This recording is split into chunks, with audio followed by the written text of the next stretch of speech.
Habis.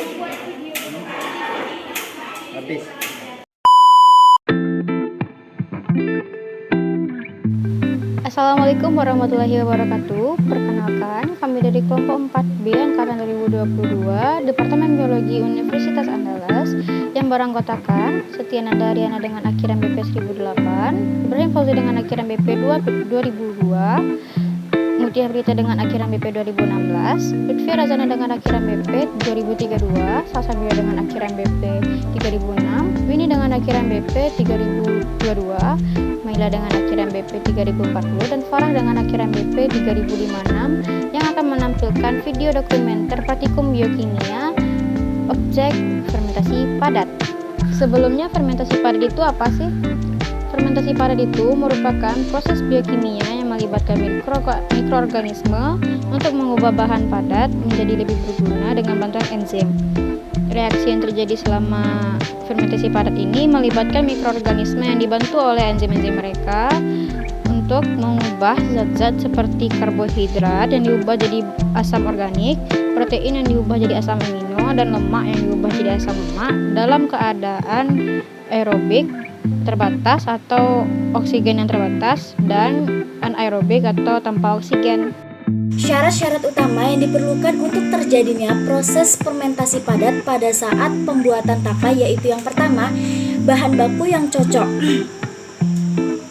Pada umumnya, tapai dibuat dari bahan baku yang memiliki kandungan karbohidrat yang bersifat kompleks seperti beras, ketan, jagung, ataupun singkong. Nah, bahan baku ini harus memiliki kandungan pati yang cukup untuk diubah menjadi gula oleh enzim dalam proses fermentasi. Yang kedua, mikroorganisme yang tepat. Fermentasi tapai dilakukan oleh campuran mikroorganisme, termasuk ragi dan bakteri asam laktat. Ragi bertanggung jawab untuk mengubah pati menjadi gula, sedangkan bakteri asam laktat itu membantu memberikan rasa asam pada tapai. Yang ketiga, kelembaban yang tepat. Selama fermentasi, bahan baku tapai harus tetap lembab agar mikroorganismenya dapat berkembang dengan baik.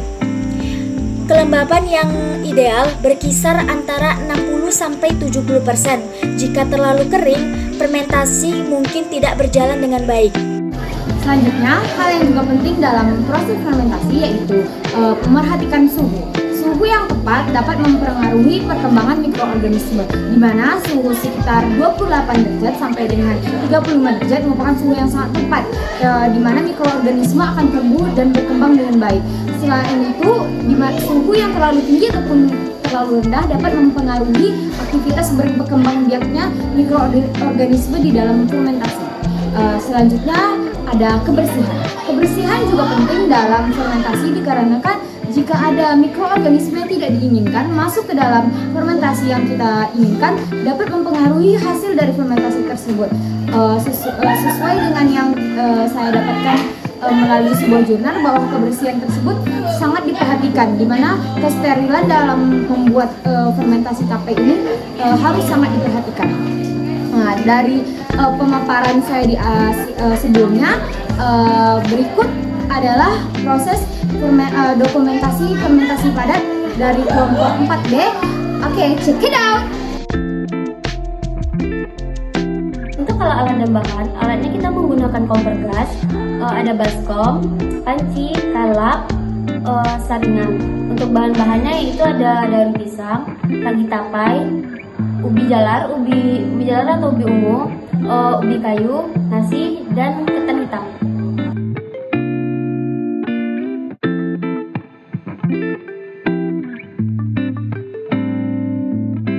Baiklah, selanjutnya kita masuk ke dalam proses pengerjaannya. Yang pertama, pastikan alat dan bahan dibersihkan terlebih dahulu, lalu haluskan ragi tapai.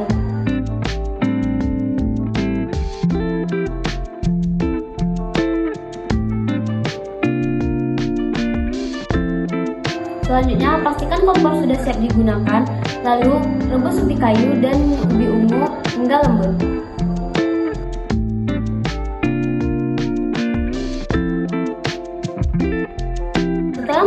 Setelah kita merebus ubi kayu dan ubi ungu. Lalu diamkan ubi-ubi tersebut agar tidak terlalu panas. Dan setelah mereka didiamkan, balurkan ubi-ubi tersebut kepada ragi yang telah dihaluskan tadi.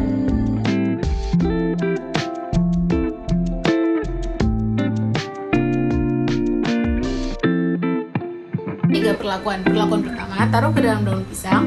Perlakuan kedua, taruh ke dalam plastik yang dilubangi. Dan perlakuan ketiga, taruh ke dalam plastik yang tidak dilubangi. Lakukan hal yang sama pada ubi ungu.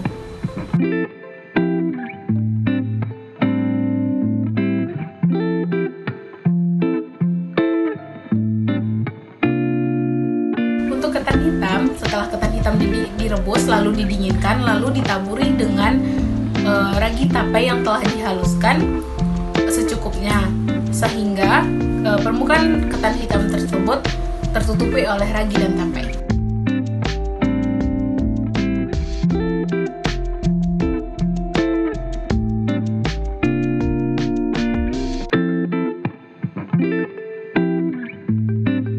Buat tiga perlakuan. Perlakuan pertama, taruh pada daun pisang. Perlakuan kedua, taruh pada plastik yang sudah dilubangi. Dan perlakuan ketiga, taruh pada plastik yang tidak dilubangi. Lakukan hal yang sama pada nasi.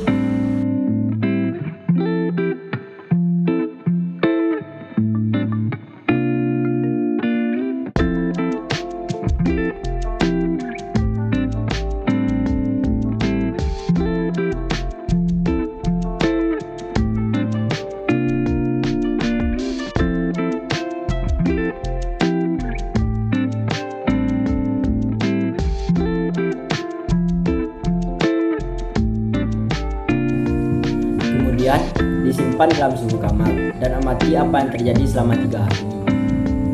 Itulah proses dari pengawatan fermentasi padat. Selama pengawatan kita akan melihat perubahan warna, rasa, tekstur, dan aroma. Fermentasi padat memiliki berbagai manfaat bagi kehidupan manusia.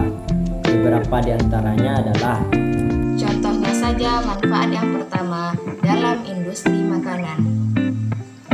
Fermentasi padat dapat digunakan dalam pembuatan makanan, misalnya saja roti, tempe, keju, miso, dan yogurt.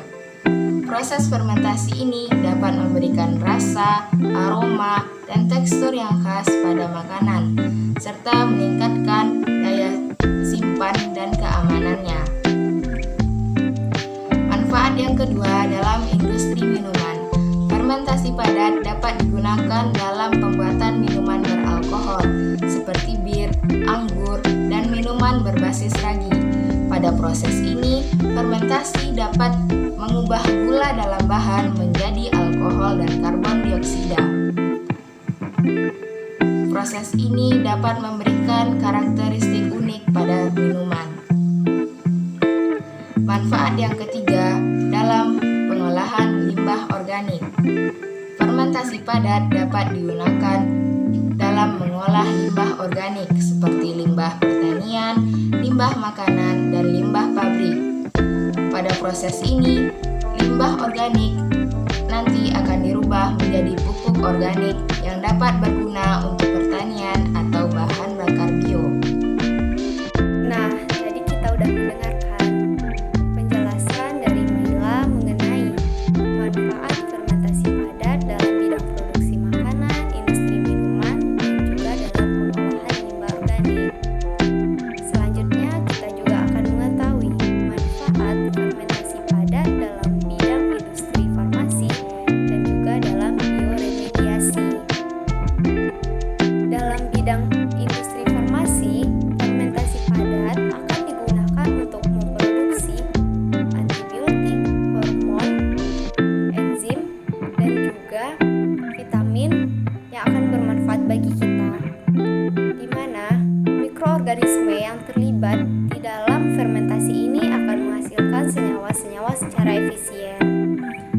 Adapun manfaat fermentasi padat dalam bioremediasi